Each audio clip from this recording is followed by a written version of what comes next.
Hello, this is Julian with Coffee Reviews, and today we'll be reviewing the Hamasho Wash Process Ethiopia from Archer's Coffee. And there's the bag right there. And Archer's, based out of Sharjah, United Arab Emirates. And this is part one of a 4-part Archer's series that will feature a bonus Friday video, as well as a special coffee on Saturday. So stay tuned for both of those. This is their first ever appearance on this channel, and they were a suggestion to us by Dan. So shout outs to and thank you to Dan for the suggestion. Now, for those that have been following this channel for a while, you'll know that this coffee roaster has been at the top of our suggestions recommendations list for over 2 years now. And the issue previously was that they didn't ship to the United States. So I knew when we finally had an opportunity to order from them, we were going to go pretty big. And I'm looking forward to finally discussing Archer's, as this right here is day 34. And recipe we went with for this coffee was our standard recipe, a 16:1 water to coffee ratio, brewed at 96 degrees Celsius, about 205 degrees Fahrenheit. And I like this one best through the V60, which indicates a more medium fine grind.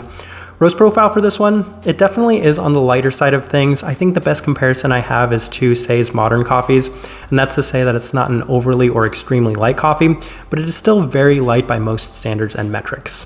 So with that out of the way, let's go ahead and start discussing this coffee. Day 14, first impression, and the cup was beautiful right from the onset, as it radiated so many classic washed Ethiopian characteristics, with the peach being at the forefront of the cup. In addition to that, there was an abundance of other sweet factors, including the listed honey, that was quite pronounced right from that first impression. As a result, it was a clean, sweet, fruity, and floral cup, making it a very nice start. Day 16, ran it through the Chemex and was a little bit more floral and citric forward on this day, as the honey was the most dominant component as opposed to the peach from that first try. It also had this slight lemon-like characteristic as well, with plenty of lighter florality, but the peach was a little bit more soft and yet again present, this time much more on the cool down. Day 18, ran it through the April dripper, and it was another really beautiful day of this coffee, as it was very peach and floral forward in a vibrant and pronounced manner. Still a strong honeyed finish in the entire cup, but it does continue to offer great clarity and vibrancy as well. This cup felt very well defined, and that's one thing I took away from these initial impressions, was this cup had great definition to it.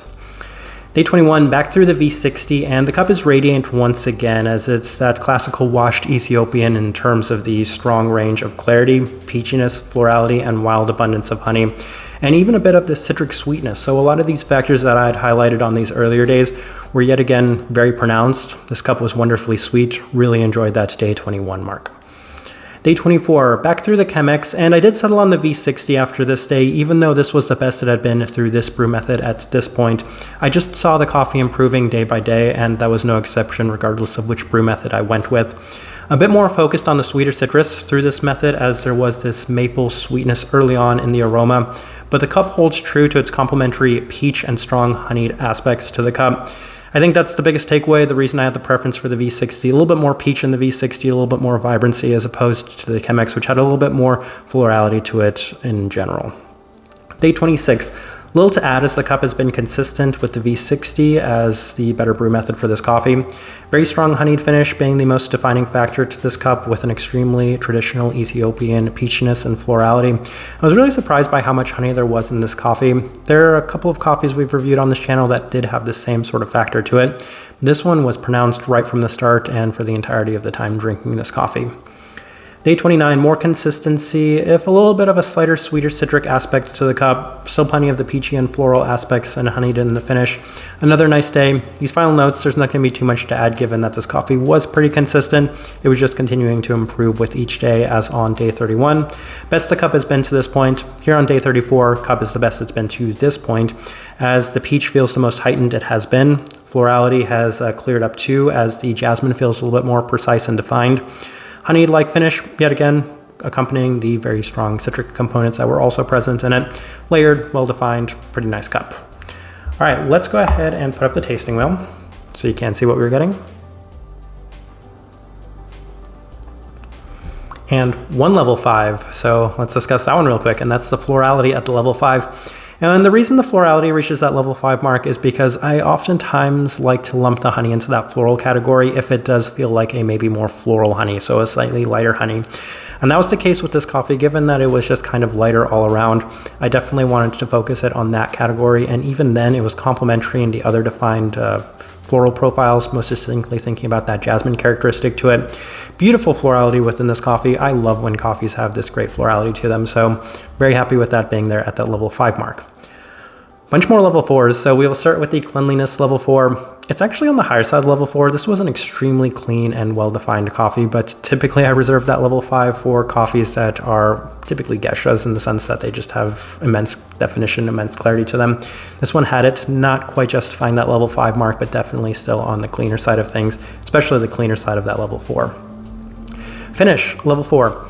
Yes, even with all of the things I'd mentioned, it was not overbearing in any sense, and it did have a higher level 4 to this as well. That was a theme when I was making this tasting oil, was a lot of these things are on the higher side of level 4, which is a nice positive to this coffee as well. Even though it may not have reached that level 5 mark, I really did enjoy, especially when there was a little bit more of a peachy finish to this cup. I think it focused a little bit more on that honey-like finish to it, but even then, definitely still on the higher side of level 4. Same thing with the sweetness, higher side of level 4, as this coffee was very sweet, especially for a wash-processed Ethiopian coffee. And I know in some recent years I've had some issues with wash-processed Ethiopian coffees maybe not having the sort of vibrancy I'm looking for.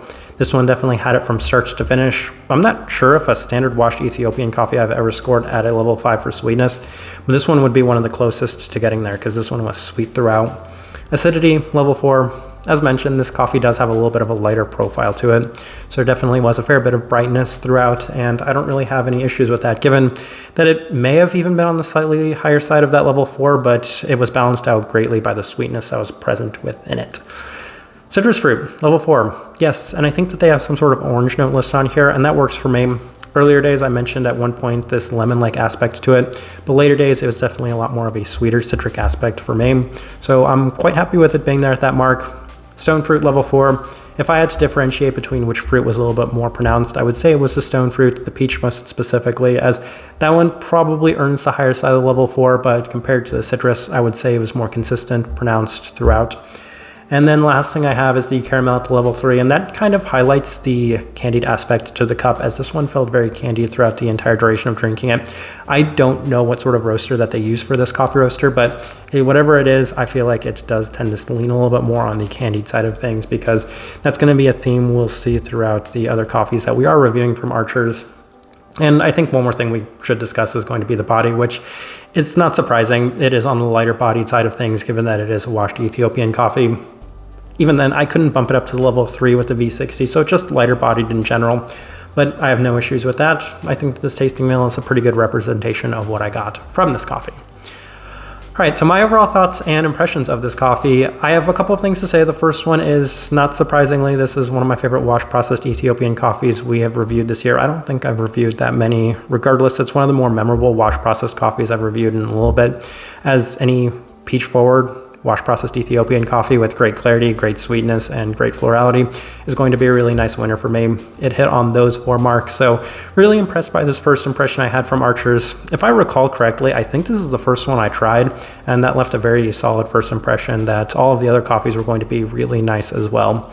Second thing I wanted to say, surprisingly, this isn't actually my favorite coffee of the 4 that we are going to be reviewing from them. This was just a really nice start, as there's one other coffee that I liked a lot more than this one, so that's kind of saying something. But even then, this is a wonderful wash-processed Ethiopian coffee. Type of person I would suggest this coffee to, makes for a very easy recommendation. The type of person that enjoys those same 4 factors as me: clarity, sweetness, fruitiness, and florality. But most distinctly, if the fruit is skewing in that peach direction, that's always going to be a winner for me. And given that it was on the higher side of the other aspects, especially the florality, but in addition to that, sweetness higher side and the clarity at a higher side, it's going to be one of the wash-processed Ethiopian coffees that people just really enjoy if they're looking for those 4 specific factors.